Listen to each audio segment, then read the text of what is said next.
¿Qué tal? Muy buenas tardes, nuevamente con una edición de Saludez Televisión, con un programa muy interesante, Marcela, hoy.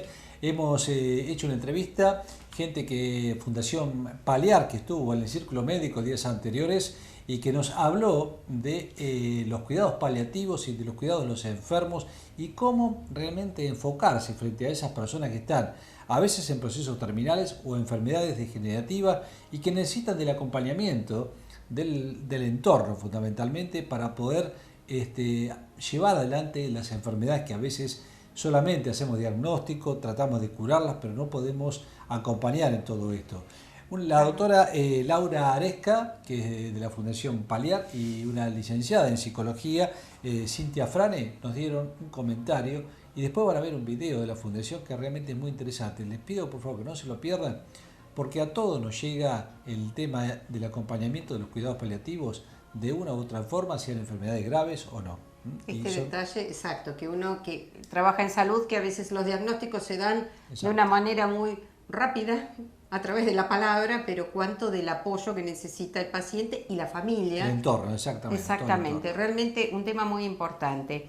Yo le hice una nota a una colega, a Lucrecia Martín, que también es licenciada en nutrición, sobre un tema de cáncer y alimentación, desde la prevención y desde el tratamiento, no solamente desde tengo cáncer, sino desde qué puedo hacer para prevenir el cáncer. Y también el micro de gimnasia con Andrea Videla. Usted sabe que, antes que nada, bueno, saludar a todas las enfermeras, que el día 21 fue el Día de la Enfermería, así que un saludo para todas ellas, que ya hicimos una nota la semana pasada, que hiciste una nota a Vulcano. Y además fue, yo no sabía que existía realmente, el Día del Hombre. Se pusieron celosos porque nosotros festejamos el 8 de mayo, el Día de la Mujer, y entonces tuvieron que inventar el Día del Hombre. Pero vamos a explicar por qué es el Día del Hombre, así que no se lo pierdan. Bien, empezamos con el programa.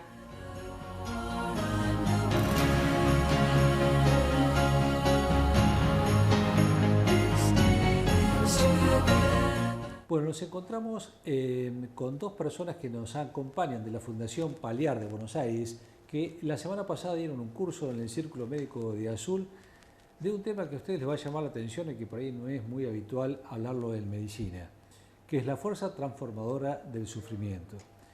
Tenemos a la doctora Laura Aresca y a la licenciada Cintia Frane, que son de Buenos Aires, que pertenecen a esta fundación, y les agradecemos que nos hayan visitado en Azul, que hayan podido disertar y dar este taller que realmente es muy interesante. Y bueno, Laura, vos como directora del Centro Paliar, te quisiera preguntar de qué se trata esta fundación y a qué se dedica, ¿no? Sí, la Fundación Paliar tiene como misión esto de difundir qué son los cuidados paliativos, hacer que la gente sepa que tiene derecho a ser aliviada y acompañada en procesos difíciles y dolorosos que tienen que ver con enfermedades que ya no responden a una curación, pero sí en las cuales hay mucho todavía para hacer, para dar buena calidad de vida, soporte, acompañar y hacer que el tránsito por estas etapas que son difíciles sea desde un lugar lo más dulce posible, tanto para el paciente como para la familia. También como objetivo de la Fundación es humanizar la medicina. Sabemos que la medicina de alguna manera se ha vuelto dura, mercantilista. Los médicos han ido adoptando una postura media distante con los pacientes y les cuesta verlos como seres compuestos no solamente por un cuerpo que está enfermo, sino también por una mente y un alma que sufre. Y nuestro objetivo también un poco está puesto en eso, ¿no? Hacer que la medicina se vuelva integral. Holística, integral, y se vuelva a humanizar, porque en realidad yo creo que todos aquellos que elegimos ser médicos fundamentalmente lo elegimos por esto, ¿no? Porque entendíamos al hombre desde este lugar y después lamentablemente como que nos fuimos separando del objetivo inicial y bueno. Vos sabés, Laura, que esto que decís es cierto y a veces que lo vemos más en ciudades grandes como que en capital, donde hay una desvalorización del tema emocional con el paciente, por ahí no tanto lo vemos en el interior, pero es cierto que el paciente es un todo y a veces cuando uno viene en diferentes especialidades que dice yo vengo por tal cosa y uno se enfoca en eso solamente y no es así. El paciente es un todo y sufre atrás de todo eso. Y ahí existe lo que se llama la psico-oncología, la psicoemocionalidad. Y un poco me vas a hablar vos, Cintia, que sos psicóloga, un poco de, bueno, también tiene su función muy importante, creo que en todo esto, del cuidado de los manejos paliativos y del bienestar del paciente. Muchas gracias. Bueno, desde la psicología también, curiosamente, yo en la facultad pocas veces he escuchado nombrar la palabra muerte. No hemos recibido formación para acompañar a un paciente que quizás vino por un problema laboral y después, durante el transcurso de la terapia, quizás desarrolla un cáncer, y uno como terapeuta tiene que estar a la altura de poder responder también a ese desafío. Nos enseñan acerca de cómo manejar problemas infantiles, de divorcio, pérdidas, pero no hablan pérdidas de un trabajo, de un familiar. Igual de duelo también se habla muy poco, y de la propia muerte se habla poco y nada. Entonces, bueno, desde Fundación Paliar tratamos de llegar también a las universidades para que todos los profesionales, ¿no?, que nos dedicamos al ser humano como un todo, como bien decían, sepamos qué hacer cuando llega el momento de un diagnóstico, de una enfermedad, de un aviso, porque en realidad la muerte está allí todo el tiempo, pero el problema para nosotros mentalmente es qué pasa cuando lo sé más de lo habitual, ¿no? Porque todos sabemos que nos vamos a morir, pero no lo sabemos del todo. Sí. Y tenemos como miedo a esa palabra. Exactamente. ¿No? Ustedes en el taller vi una palabra que es compasión, ¿no es cierto? ¿Cómo le enfocarían a esa palabra? Porque tiene muchos significados por ahí, ¿no es cierto? En el paciente...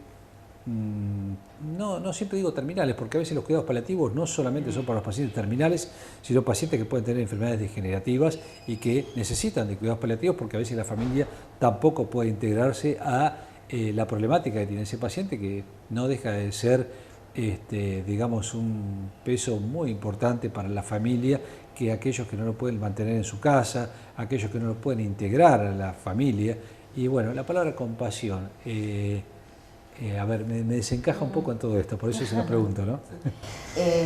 La compasión debiera ser el core, ¿no?, el corazón de nuestro accionar humano, en realidad, ¿no?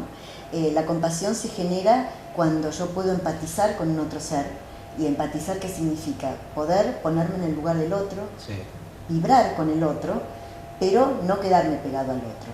Y esta empatía, moverme lo que al otro le está pasando, movilizarme lo que al otro le está pasando, genera un acto, porque en realidad ese accionar está dirigido a aliviar el sufrimiento del otro. Y esta es la compasión. La compasión es la empatía puesta en acción. Sí, no, perfecto, te agradezco. Hay una cosa que los pacientes a veces no quieren ir a los profesionales médicos por el tema de que me pueden llegar a encontrar una patología y tengo miedo de tener cáncer, ¿no es cierto? Hoy se diagnostica mucho más el cáncer, no porque haya más, sino porque se diagnostica más precozmente, en realidad, y a veces todavía existe el miedo o el sinónimo de la palabra cáncer, muerte, cosa que te podría decir que hoy es el 90% al revés, haciendo diagnósticos preventivos en todo esto, ¿no? ¿Por qué asusta tanto la palabra cáncer en las personas? Ante todo, creo que la falta de instalar el tema, ¿no?, en nuestra vida cotidiana, como todo, lo que dejamos afuera genera más miedo, el desconocimiento, la ignorancia. En nuestra experiencia, cuando empezamos a acercar a las personas a poder pensar esto, ¿no?, de un cuerpo que está sufriendo, de un proceso, de un camino, de incluso poder pensar diferentes pérdidas, porque en el camino van perdiendo muchas cosas, más allá de la gran pérdida que puede ser la vida, ¿no?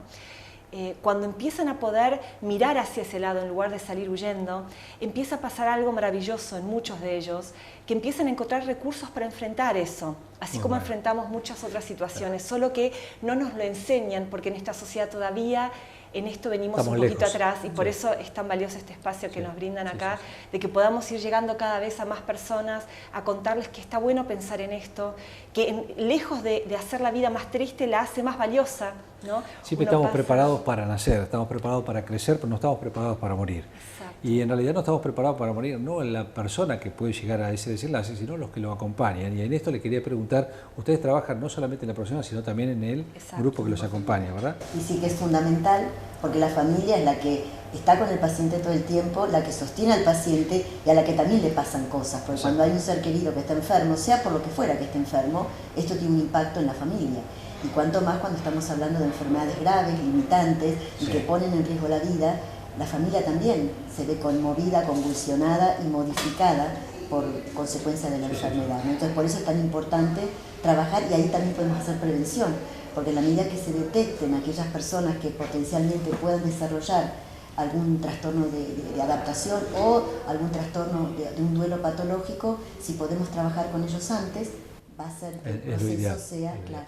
Incluso hay veces que el paciente lo tiene bastante aceptado y no la familia, ¿no? Exacto. Muchas veces ocurre, exactamente. Y que y el paciente realmente puede ser, y esta pues una enorme posibilidad de transformación para esa persona y para todo su grupo familiar. Cuando esto se facilita y se posibilita, la persona que está partiendo puede ser un agente transformador maravilloso para esta familia, y el proceso de muerte no ser necesariamente algo tremendo y desgarrador, sino como un momento de encuentro maravilloso y hasta casi mágico. Perfecto. Realmente es una especialidad que brinda amor, fundamentalmente, que es algo que lo que vos decías en el inicio, a veces no estamos preparados en las facultades para todas estas cosas, sino que solamente tenemos que enfermedad y curarla. Incluso no estamos preparados para hablar de prevención, sino que estamos preparados para curar, fundamentalmente.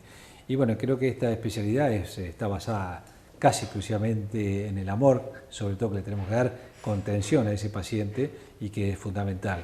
La psicooncología es una especialidad bastante nueva, que no está todavía muy conocida, sobre todo en el interior del país, y ves que existe cierto rechazo de los colegas a veces en mandar los pacientes a que tengan su entrevista con el psicooncólogo o en la fundación.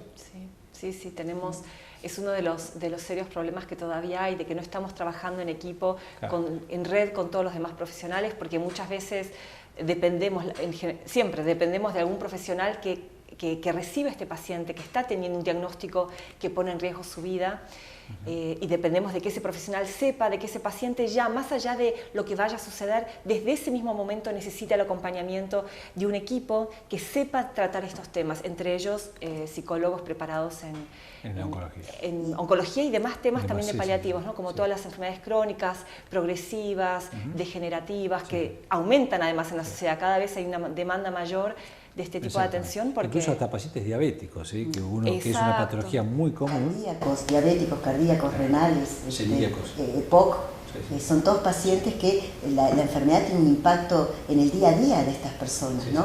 Y esto que decía Cintia, un poco para redondear lo que ella decía, que no solamente hay resistencia por parte de los profesionales para derivar, sino también de los pacientes para aceptar, ¿no? Porque cuando al paciente se le propone psicología, dice, pero yo estoy loco. Y acá no se trata de locura. O de insanía, tiene que ver con acompañar a la adaptación de una situación que se podría hacer más llevadera, de poderla transitar en la medida que se puedan desarrollar mecanismos de afrontamiento que sean más adaptativos. Es súper necesario, lo considero súper necesario todo este tema, porque bueno, en la especialidad mía y mi esposa casualmente hizo psicooncología durante 2 años también, entonces lo tengo bastante fresco, pero es cierto, en el interior todavía el tema de la psicooncología o del acompañamiento falta bastante, se está trabajando, y esperemos que esto llegue a todo el mundo, porque realmente es muy, muy importante. Laura, no sé si quieres agregar algo más, Cintia. Sí, una cosa más que me parece que es importante rescatar, y que de alguna manera es el mensaje que trajimos nosotras, ¿no? Que hace un tiempo atrás hablar de compasión y de amor en medicina era como algo que estaba fuera, ¿no? De la posibilidad de mencionarlo. Eran como dos cosas separadas. O hacías medicina o te dedicabas al amor y a la compasión, porque de alguna manera se asocia el amor y la compasión con la palmoterapia, ¿no? Que no tiene que ver con una cuestión médica rigurosa, científica, medicina basada en evidencia. Pero si cada acto médico está despojado de amor y de compasión, deja de ser medicina, ¿no? Entonces terminamos vos ves siendo... que los pacientes que están acompañados con un acto de amor, a veces simple, como una palmada, un acompañamiento, que uno se hace parte del problema que tiene el paciente, la respuesta terapéutica es totalmente diferente. Totalmente diferente. Sí, por eso cada acto humano debiera estar acompañado de amor y de compasión, porque si no, esto es lo que fundamentalmente nos distingue, ¿no? La capacidad de amar y de sentir compasión y de hacer algo para modificar el sufrimiento del otro. ¿Cintia? A eso me viene a la mente una frase de Patch Adams, ¿no? De este médico que introdujo mucho de la humanidad, exacto, de la compasión y de la risa, ¿no? Ante las situaciones más difíciles. Él decía algo así como que cuando uno se centra en la enfermedad, uno puede ganar o perder, pero cuando uno se centra en el ser humano, solamente puede ganar. ¿No? Y eso es un poquito a lo que Hace poco vamos. hicimos una nota, Los Payamédicos, realmente muy interesante. Exacto. Y yo siempre recomiendo una película que realmente está muy llena de amor, donde siempre la risa y la bondad está por encima del dolor, que es La vida es bella. en la vida en la película italiana, que realmente es muy triste, pero presta que hasta último momento, hasta estar al lado de la muerte, estaban sonriendo, disfrutando lo que queda de la vida, ¿no? Y así podríamos hacer, ¿no? Totalmente. Si somos conscientes de la muerte, disfrutamos de la vida. Bueno, les agradezco mucho, Cintia, Laura, por estar con nosotros, por haber acompañado en Azul esta jornada, y espero que haya servido a muchas personas que con sus dedicatorias que han hecho y que vamos a tratar de pasar en el programa. Bueno, muy amable. Gracias a ustedes. Continuamos.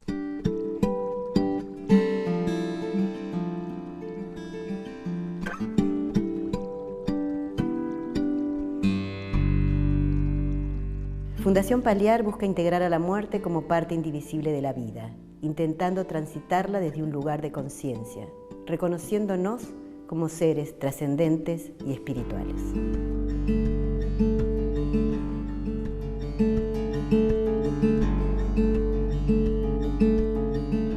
Algunas enfermedades graves ocasionan sufrimiento físico, psicológico y espiritual. Los cuidados paliativos buscan brindar alivio y mejorar la calidad de vida, preservando la dignidad y la autonomía de cada persona. Misha Lichtenstein es un hombre maravilloso, mi gran amor, mi marido. Vivimos 10 años de una historia maravillosa. A los 60 años, hace poquito tiempo atrás, se enfermó de un cáncer muy agresivo. Se fue debilitando más y más y ya después, en la recta final, sentí que hacía falta ayuda de algún tipo. Pablo era mi esposo, tenía 35 años, unos años antes le habían diagnosticado un tumor cerebral. Afrontar un diagnóstico sabiendo que el tiempo es finito, que pronto se termina, no es fácil, pero nos enfocamos en esto, en poder disfrutar lo cotidiano.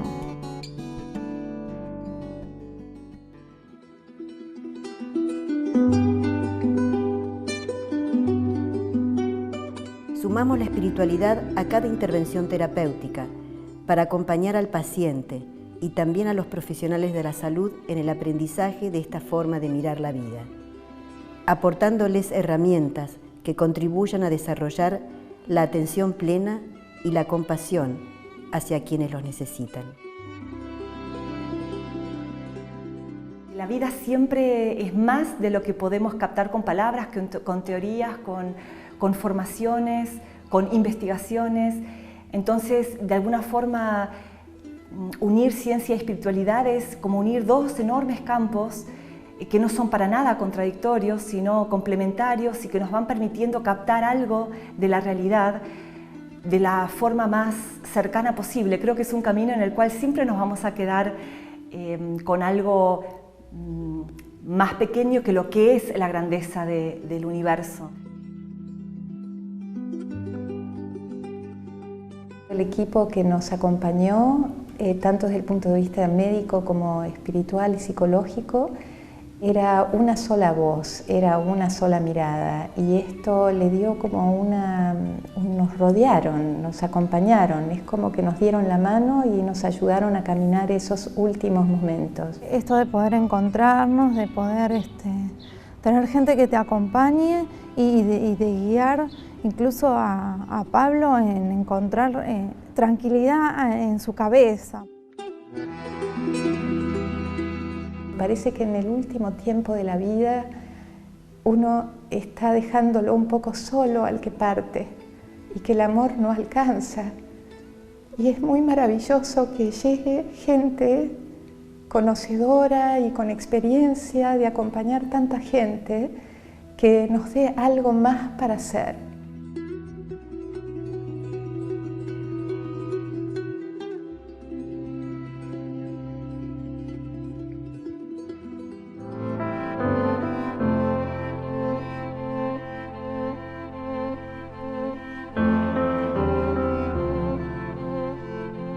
Acompañamos a las personas que enfrentan situaciones límites, atendiendo a sus necesidades, desde un abordaje que valora lo esencial, la trascendencia, la conciencia sobre el profundo sentido de la existencia. Por eso formamos a los profesionales de la salud para que sean capaces de humanizar el tratamiento médico en el área de los cuidados paliativos. Yo entiendo que toda nuestra historia está inscripta en nuestro cuerpo, y más en esta población. Cuánta angustia, cuánto estrés, cuánta bronca en estos pacientes cuando reciben el diagnóstico. Y qué mejor poderlos acompañar desde el movimiento para poder ir sacando esta sensación de tanto desasosiego.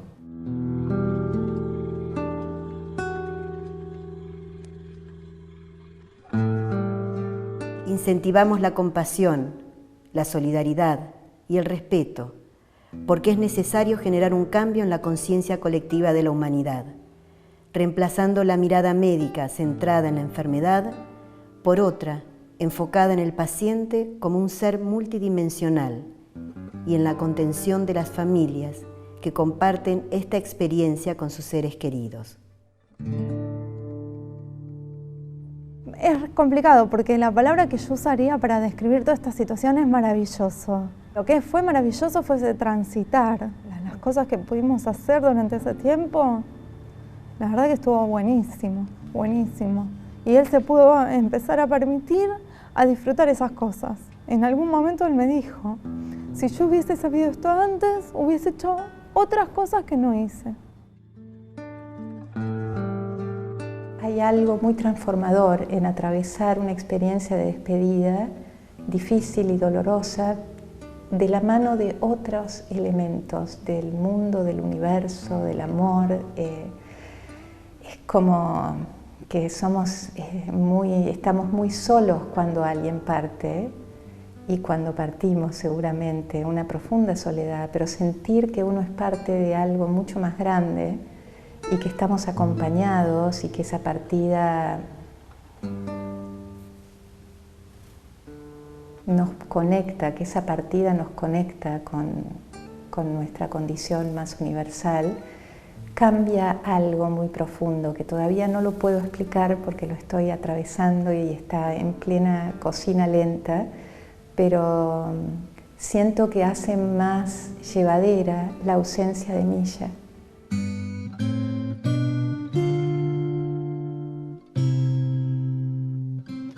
Así trabajamos en Paliar.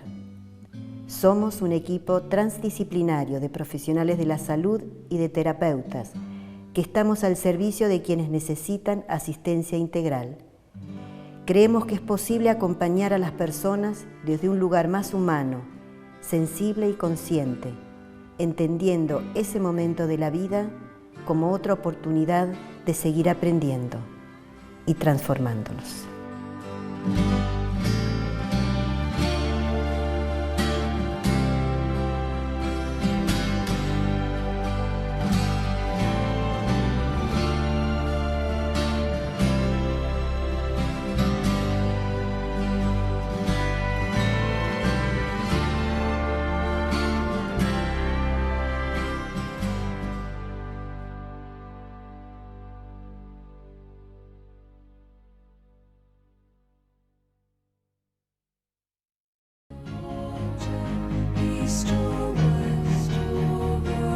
Bien, seguimos en Salud 10 y en esta oportunidad estamos con una colega, la licenciada Lucrecia Martín.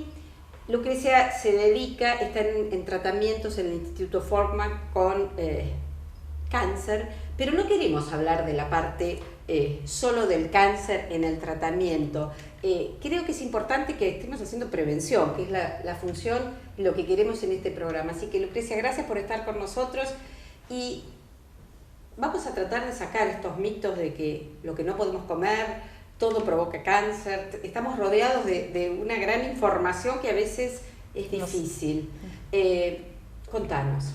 Bueno, ante todo, gracias por la invitación. Sí, un poco estamos bombardeados por mucha información y a veces no sabemos qué hacer con eso, ¿no? Y todo nos genera pánico, tal vez. Siempre el mensaje de la prevención es más bien la alimentación saludable y es incluir variedad de alimentos en nuestra dieta. Siempre hablamos de la importancia de las frutas, las verduras, la fibra, el salvado, los productos integrales, pero también la carne, que como que le están metiendo miedo un poco, ¿no? Exactamente. Los huevos, el pescado, el pollo. Los lácteos. Los lácteos. El mensaje central es la variedad, no tanto que hay un alimento que previene o un alimento que causa, sino la variedad, y en la variedad vamos a cubrir todo y vamos a tener variedad de nutrientes y, ¿por qué no también incluir esos alimentos que nos gustan, pero con frecuencias pautadas quizás, no todos los días? Exacto, porque muchas veces esto que decimos de esta gran información que hace que uno realmente crea que no podemos comer nada, o que no la carne no, que todo debe ser vegano, que la industria, y de pronto empezamos a hacer algo que está tan alejado de la realidad cotidiana que es imposible sostenerlo.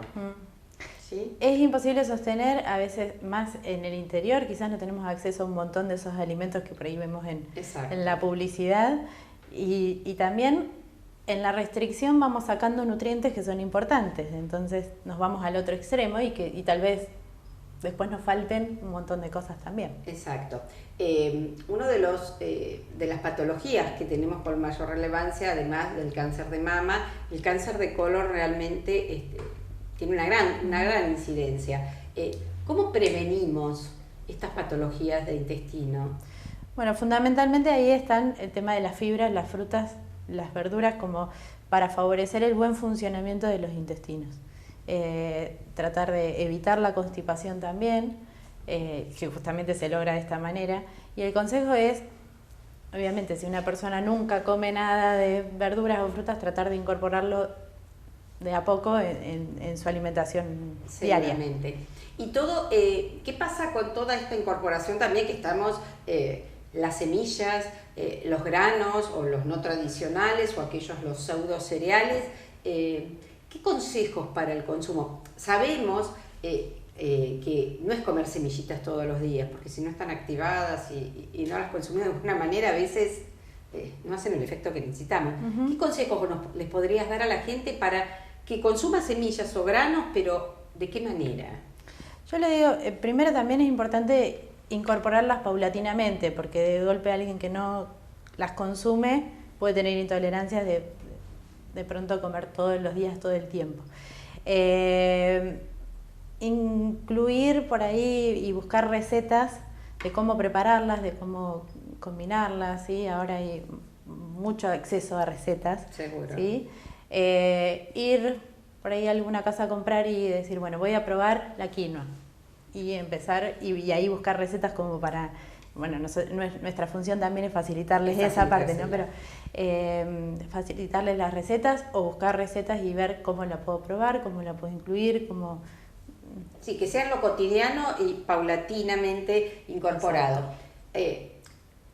Siempre estoy haciendo, en todos los micros trato de hacer esto de la prevención. Siempre recordamos de que hoy la dieta o el plan alimentario no está rodeado de tantos no como prohibición, sino que haya más sí, que incorporemos las cosas que van a ayudarnos. No el colesterol, no las grasas, no el huevo, sino sí, bajando los no. Exacto. Y tratando de subir los sí. Y una vez determinado la presencia de algún tipo de cáncer, ¿qué hacemos desde la nutrición en el tratamiento? Hay pautas, en general hablando, ¿no? Sí. Pautas que debemos cumplir cuando hay alguien que tiene cáncer desde la nutrición. Sí, sin duda. Lo que pasa es que a veces tendríamos que diferenciar, por un lado, que hay un montón de síntomas que son propios de la misma enfermedad y no aparecen siempre, y lo mismo los síntomas que son propios del tratamiento. Entonces ahí una persona que quizás reciba quimioterapia o radioterapia va a tener ciertos síntomas, y hay personas que quizás con el mismo tratamiento no tengan esos síntomas. Entonces siempre el tratamiento es individualizado. Pero sin duda la alimentación, una vez más, la alimentación saludable, equilibrada, incluyendo variedad de alimentos. Exacto. Y tal vez, yo una de las cosas que les hablo que a veces puede cambiar la rutina, los gustos, las preferencias, los horarios. Entonces desestructurar un poco la alimentación y que el paciente también coma lo que le gusta. Porque a veces empezamos, no podés esto, no podés, hay muchos mitos también. De lo que no pueden, lo que no deben. Que hay alimentos que aumentan los síntomas o no, o que alimentan el cáncer, dicen algunos. Y están tan arraigados a veces que la persona termina comiendo nada y come menos de lo que debería comer. Entonces, y logra disminución de peso y una desnutrición que, si bien puede cursar el cáncer con algún tipo de desnutrición en los periodos más floridos, en donde por ahí, o la presencia de vómitos o de alguna relación, obviamente si hablamos de patologías digestivas, es donde más tenemos los problemas, pero la importancia de que la nutricionista esté a la par del tratamiento, porque revalorizamos un montón de cuestiones que hacen que el paciente se siente mejor. Exacto. Esto lo vemos a diario nosotros, cuando el paciente o el familiar dice ¿cuándo puede comer? ¿Cuándo va a empezar a comer? O qué puede comer. A veces, independientemente de todo un diagnóstico, de un tratamiento, es como que la comida hace que el paciente se sienta bien. Exacto. Entonces, qué importante esto de estar presentes en estas cuestiones. Como verán, quizás muchos de los televidentes haya algunos que estén en contra del consumo de carnes, de lácteos. De pronto somos dos a favor de la alimentación saludable, que por eso a veces invitamos, mi idea es invitar colegas para que no crean que solo es mi visión, sino que es la visión de que la alimentación variada, individual, lleva el mismo nombre y apellido que el paciente. Adaptada a las necesidades de cada persona. Y a las etapas, porque las etapas pueden ir cambiando y lo que sirvió hoy tal vez no sirva mañana.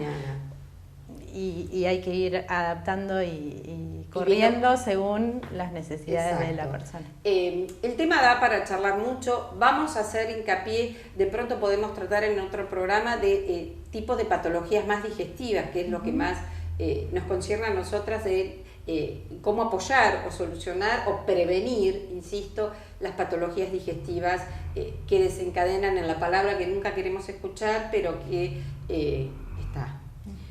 Gracias, Lucrecia, por estar con nosotros y seguramente nos volveremos a ver en un próximo programa. Seguimos en Salud 10. Gracias.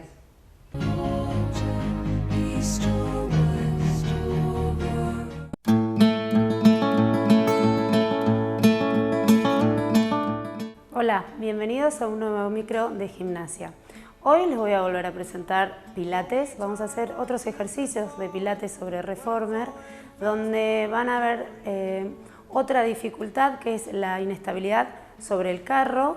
Vamos a trabajar mucho el equilibrio, la flexibilidad, la fuerza abdominal, fuerza del centro, fuerza de brazos y una cosa más, disociación de la cadera con respecto a los hombros.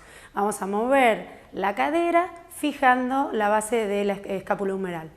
En este ejercicio vamos a estirar bien piernas posteriores, isquiotibiales, gemelos, y también vamos a activar permanentemente los abdominales, el centro. Después vamos a buscar ejercicios de flexibilidad y siempre manteniendo la correcta alineación postural. Espero que les guste y nos encontramos en un nuevo micro. Muchas gracias.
Desde hace 16 años, cada 19 de noviembre se celebra el Día Internacional del Hombre, y es posible que tú ni te hayas enterado. A pesar que esta festividad se estableció por el profesor Thomas Oyster en 1992, recién se popularizó en 1999 en Trinidad y Tobago. Esta celebración no nace de un capricho impulsado por el afán de competir contra el Día Internacional de la Mujer. Al contrario, tiene como objetivo destacar el rol positivo del hombre en favor de la sociedad y así promover la igualdad de género. Históricamente, en diversas culturas, la sociedad ha presionado a los varones a cumplir con ciertos roles, atributos y estándares que se han conservado como un estereotipo hasta el día de hoy. Precisamente el Día Internacional del Hombre tiene como uno de sus 6 pilares poner de relieve la discriminación contra los hombres en las áreas de servicio social, en las actitudes, expectativas sociales y la legislación. Según su portal International Men Day, existen otros 5 objetivos: promover modelos masculinos positivos, celebrar contribuciones positivas de los hombres, centrarse en la salud de los varones, mejorar las relaciones de género y crear un mundo más seguro donde se pueda vivir libremente. A pesar que el Día Internacional del Hombre no está oficializado por la UNESCO, en 1999 recibió el apoyo de Ingeborg Brains, directora del programa Mujeres y Cultura de Paz de UNESCO, quien consideró la festividad como una excelente idea que dará un poco de balance entre los géneros. En conclusión, lo que esta festividad quiere demostrar a nivel mundial es que ser hombre no se trata de dominación, superioridad o insensibilidad. Ser hombre se trata de respetar sin prejuicios las diferencias de los demás y de tener la capacidad de establecer relaciones igualitarias con otras personas. Actualmente, este día conmemorativo recibe el respaldo de otras organizaciones no gubernamentales, pero sigue a la espera de ser reconocido como una fecha oficial. Aunque la palabra hombre puede traer confusión por su significado mundialmente reconocido como ser racional sin distinción de género, lo cierto es que la Real Academia Española también considera el hombre en su segunda acepción como un sinónimo de varón.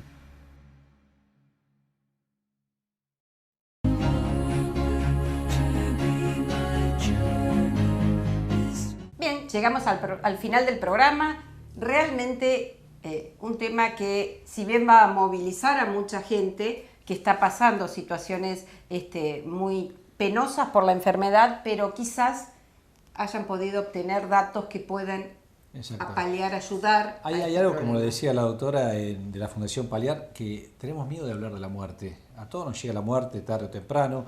El acompañamiento de las personas que por ahí pueden llegar a estar en situación de... Hay veces que está mejor preparado la persona que puede llegar el día de mañana a fallecer y no el entorno. Entonces es muy importante el tema de los cuidados paliativos, no solamente del paciente enfermo, sino del entorno. Sí, me resultó muy interesante y creo que es algo que de a poco la sociedad festejamos la vida, festejamos los nacimientos, pero muchas veces sufrimos ante la muerte y muchas veces tiene que ser también un festejo de todo el paso de la vida que realizó esa persona. Exacto, ¿no? Y frente al sufrimiento, el dar esta calidad de vida, de pronto, los que somos cristianos encontramos un consuelo, pero lo que duele son las ausencias. Sí, que bueno, será tema para otro programa de tocar esto de... Lo tenemos pendiente, ya lo hemos hablado con el doctor Barroni, que lo tenemos pendiente ese tema. Exactamente, bien.